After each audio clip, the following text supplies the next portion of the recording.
अंतरिक्ष में यात्रा करने वाला पहला कौन था?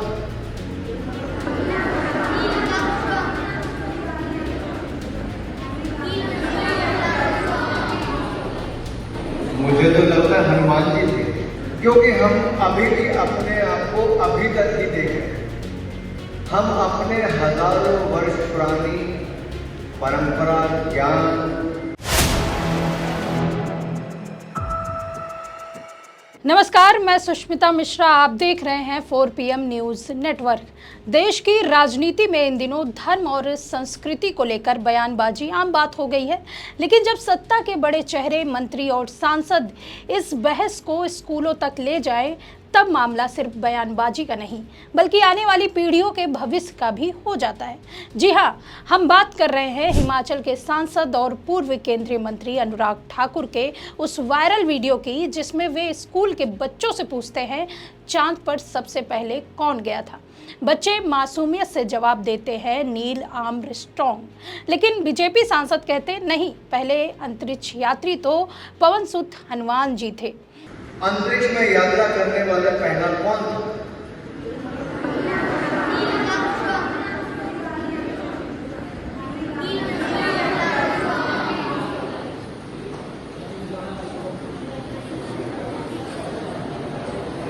मुझे तो लगता है हनुमान जी थे, क्योंकि हम अभी भी अपने आप को अभी तक ही देख रहे हैं।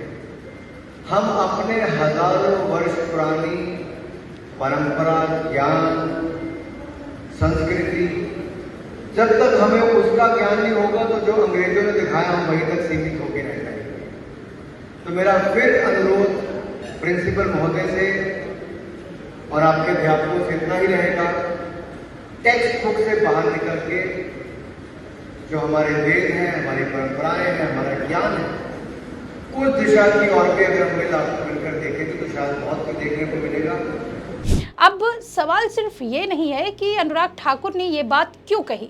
असली सवाल ये है कि जब देश के नेता ही विज्ञान और मिथक में फर्क नहीं कर पाएंगे तो बच्चे किस पर भरोसा करेंगे, किताब पर या नेता पर? अनुराग ठाकुर अकेले नेता नहीं है जो विज्ञान के मंच पर धर्म को घुसाने की कोशिश कर रहे हो। कभी कोई नेता कहता है कि गणेश जी की सर्जरी सबसे पहले प्लास्टिक सर्जरी थी, तो कोई दावा करता है कि महाभारत के समय इंटरनेट था, कोई विमान का आविष्कार ऋषियों को दे देता है।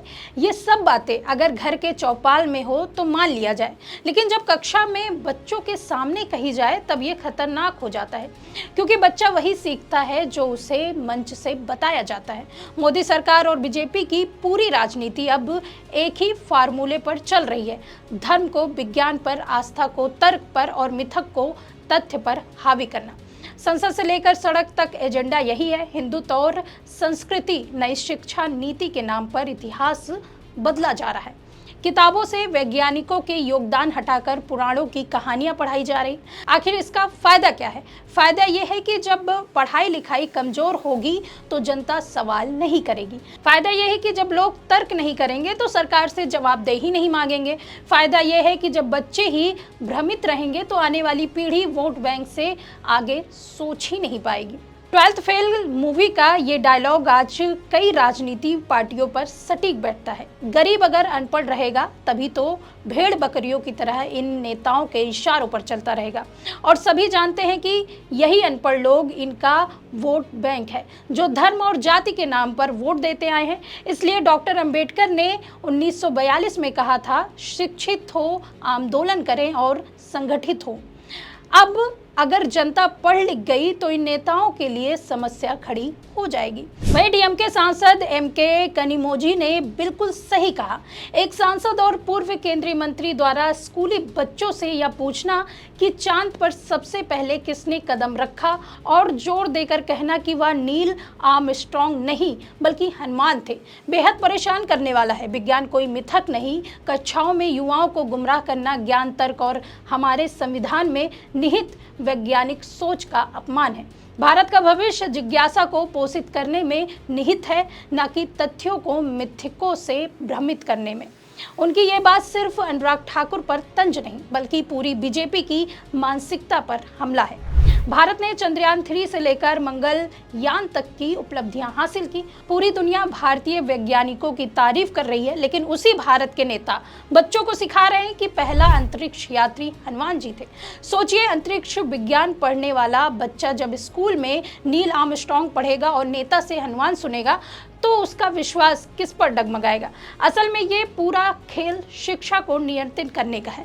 अगर बच्चा पढ़ लिख गया तो पूछेगा कि रोजगार कहाँ है, पूछेगा कि 2 करोड़ नौकरियां हर साल देने का वादा कहाँ गया, पूछेगा महंगाई क्यों बढ़ गई, पूछेगा कि किसान आत्महत्या क्यों कर रहे हैं। और बीजेपी यही नहीं चाहती, इसलिए बच्चों को मिथक और आस्था में उलझाओ ताकि वो कभी असली सवाल तक ना पूछ पाए। असल में ये पूरा खेल शिक्षा को नियंत्रित करने का है। अगर बच्चा पढ़ लिख गया तो पूछेगा रोजगार कहाँ है, और ये भी पूछेगा 2 करोड़ नौकरियां हर साल देने का वादा कहाँ गया, पूछेगा कि महंगाई क्यों बढ़ गई, पूछेगा किसान आत्महत्या आखिर क्यों कर रहा है। और बीजेपी यही नहीं चाहती, और इसलिए नेता मिथक और आस्था में उलझा रहे हैं बच्चों को ताकि वो कभी असल सवाल तक ना पूछ पाए। कल से एक खबर आ रही है एसएससी को लेकर। आपको बता दें कि दिल्ली के रामलीला मैदान में एसएससी परीक्षा के अभ्यर्थियों ने कथित परीक्षा की अनियमितताओं के विरोध प्रदर्शन किया। छात्रों का दावा है कि परीक्षा केंद्र दूर थे और प्रशासनिक एवं तकनीकी खामियां थी। प्रदर्शन के दौरान रात को बिजली काटने के बाद पुलिस ने कथित रूप से लाठीचार्ज किया, जिसमें कई छात्र घायल हो गए और कुछ को हिरासत में ले लिया गया। छात्रों ने पुलिस की कार्रवाई की निंदा की और अपनी मांगों को लेकर आंदोलन जारी रखने की बात कही।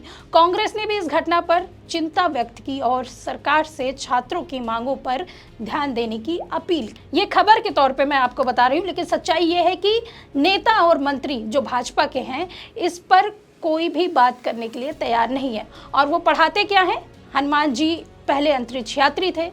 और इस तरह की जो बयानबाजियां हैं ये सोशल मीडिया पर जमकर वायरल हो रही हैं। ये एक सोच है, वो सोच जो शिक्षा को धर्म की राजनीति में कैद करना चाहती है, वो सोच जो किताबों को मिथक से बदलना चाहती है, वो सोच जो आने वाली पीढ़ी से सवाल पूछने की ताकत छीनना चाहती है। आज भारत को चंद्रयान चाहिए, मंगलयान चाहिए, वैज्ञानिक सोच चाहिए, लेकिन मोदी सरकार बच्चों के हाथ में प्रयोगशाला नहीं धर्म ग्रंथ थमा रही है।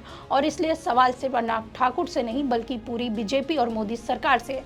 क्या बच्चों का भविष्य बनाना चाहते हैं या सिर्फ धर्म की राजनीति? क्योंकि अगर जवाबदेही से भागते रहेंगे तो आने वाली पीढ़ी आपको कभी माफ नहीं करेगी। फिलहाल इस खबर में आपकी क्या राय है, हमें कमेंट बॉक्स में जरूर बताइए। देखते रहिए 4 PM न्यूज़ नेटवर्क। मैं सुष्मिता, नमस्कार।